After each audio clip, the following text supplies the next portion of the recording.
રાજકોટમાં city bus કાંડમાં વધુ એક મહત્વનો ખુલાસો થયો છે। સિટી બસની બ્રેક ફેલ ન હોવાનું સામે આવ્યું છે। આરટીઓની પ્રાથમિક તપાસમાં મોટો ખુલાસો થયો છે।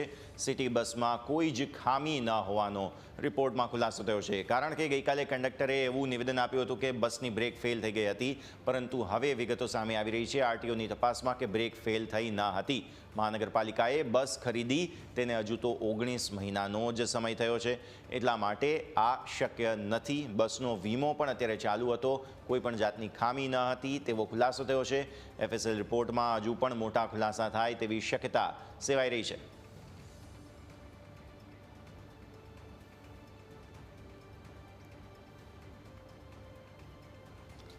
વધુ વાતચીત કરીએ, સીધા જ રાજકોટથી સંવાદદાતા ઋષિ આપણી સાથે જોડાઈ રહ્યા છે। ઋષિ, સૌથી પહેલા તો મહત્વનો મુદ્દો જે સામે આવી રહ્યો છે કે અહીંયા માત્ર 2600 રૂપિયાનો દંડ થશે, કારણ કે પહેલેથી એક કોન્ટ્રાક્ટ કરવામાં આવ્યો છે અને સાથે સાથે આ જે આરટીઓ દ્વારા તપાસ થઈ તેમાં બ્રેક ફેલ ન હોવાની વિગત પણ સામે આવી છે। આ મુદ્દે શું નવી વિગતો અત્યારે જોવા મળી રહી છે, ઋષિ?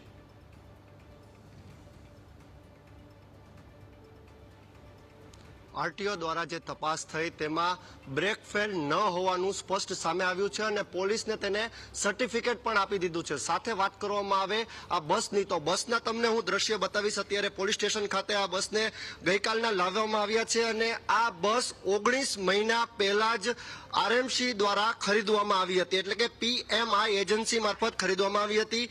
જે એજન્સીને કોન્ટ્રાક્ટ આપવામાં આવ્યો છે તે ભારતીય જનતા પાર્ટીનો કાર્યકર છે વિક્રમ ડાંગર।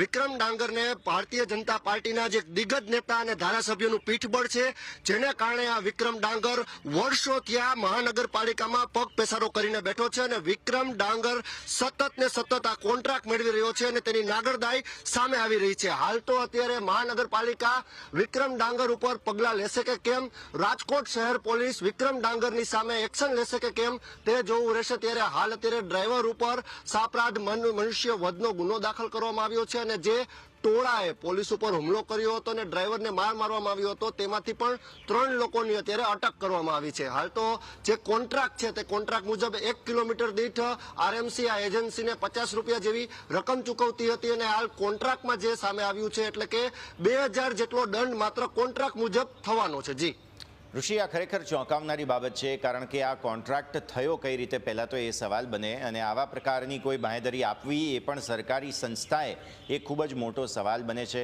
અને બીજો મુદ્દો, જ્યારે બીજેપી કનેક્શન સામે આવ્યું છે તો શું અહીંયા તપાસને કોઈ સીધી કે આડકતરી અસર થશે કે નહીં તે પણ જોવું રહ્યું। વિપક્ષ આ મુદ્દે આ જે બે નવી ખબર સામે આવી છે તેને લઈને અત્યાર સુધીમાં શું કહી રહ્યું છે? લોકોની સામે પણ પથ્થરમારો જે કર્યો હતો બસ પર, તેની સામે પણ ફરિયાદ, અમુક ત્યાં પણ અટકાયત કે ધરપકડના સમાચારો સામે આવ્યા છે, એ પણ આપણે દર્શક મિત્રોને જણાવીએ।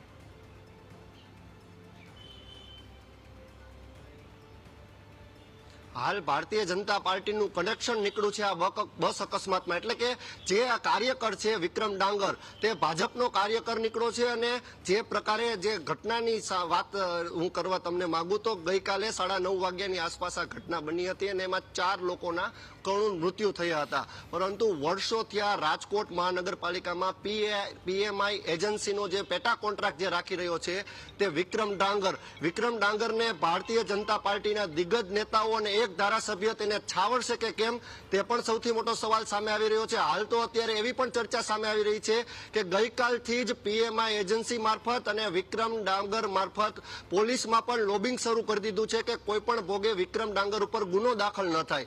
મ્યુનિસિપલ કમિશનર તુષાર સુમેરા પોતે ઇન્ટરવ્યુમાં પણ એજન્સીનું નામ નહોતા લઈ શકતા અને એજન્સીનો સંચાલક કોણ છે તે પણ તેને બોલવાની તસ્દી નથી લીધી। માત્ર એ નહીં, કોઈ પણ પદાધિકારીના મોઢે પણ એજન્સીનું નામ આવતું નથી અને એજન્સીનો સંચાલક કોણ છે તે પણ નામ તે છુપાવી રહ્યા છે। હાલ આ વિક્રમ ડાંગરને શા માટે છાવરી રહ્યા છે તે સવાલ સામે આવી રહ્યો છે। ભારતીય જનતા પાર્ટીનું કનેક્શન નીકળ્યું છે, દિગ્ગજ નેતા પ્રદેશમાં પણ જેનું મોટું નામ છે અને એક ધારાસભ્ય છે તેનું પીઠબળ હોવાને કારણે આ વિક્રમ ડાંગરે જે પગ પેસારો રાજકોટ મહાનગરપાલિકામાં કર્યો છે અને વર્ષોથી સિટી બસનો કોન્ટ્રાક્ટ એમની પાસે છે। હાલ હવે આ કોન્ટ્રાક્ટ એટલે કે એજન્સીને બ્લેકલિસ્ટ કરવાની માંગ છે અને આ વિક્રમ ડાંગર ઉપર સાપરાધ મનુષ્ય વધનો ગુનો દાખલ થાય તો જ આ મૃતકોને સાચા અર્થમાં શ્રદ્ધાંજલિ મળે તે વાત ચોક્કસ છે। જી ઋષિ, ત્રીજો મુદ્દો, જે ટોળાએ બસ પર પથ્થરમારો કર્યો હતો અને પોલીસની કામગીરીમાં અડચણ આપી હતી, તે બંને ગુના હેઠળ અહીંયા અમુક અટકાયત ધરપકડની ખબરો પણ સામે આવી રહી છે. અહીંયા શું દિશામાં અત્યારે ફિલહાલ કામગીરી ચાલી રહી છે? કારણ કે એક તરફ લોકોમાં આક્રોશ હતો અને સરકારી પ્રોપર્ટીને નુકસાન પહોંચ્યું છે, સાચી વાત છે. બીજી તરફ પોલીસે જે કાર્યવાહી કરી છે, આ બંને ખબરોનું પણ અપડેટ આપણે આપીએ.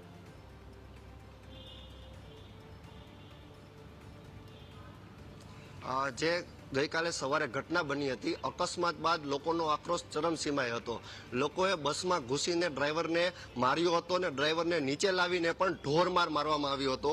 ડ્રાઈવર અત્યારે જીવન મરણની પથારી વચ્ચે પડ્યો છે, એટલે કે તે ક્રિટિકલ કન્ડિશનમાં હાલ અત્યારે છે. ડ્રાઈવરનું મૃત્યુ થઈ શકે તેવી પરિસ્થિતિમાં જ્યારે આ ઘટનાની ગંભીરતા સમજીને પોલીસે જે ડ્રાઈવરને માર્યો હતો તેવા અને સાથે બસમાં તોડફોડ કરી હતી એવા 15 જેટલા અજાણ્યા શખ્સો સામે ગુનો નોંધ્યો છે અને તપાસ હાથ ધરી છે. તેમાંથી 3 વ્યક્તિને તેને આઈડેન્ટિફાઈ કરીને અત્યારે અટકાયત કરી છે. તેમની પૂછપરછ અત્યારે શરૂ છે. પબ્લિક પ્રોપર્ટીને નુકસાન કરવી અને સાથે ડ્રાઈવરને મારવા સહિતના ગુનામાં આ ત્રણેય વ્યક્તિઓની અટકાયત કરી છે. જોકે 15 લોકોનું ટોળું પોલીસે અત્યારે ફરિયાદમાં લખ્યું છે.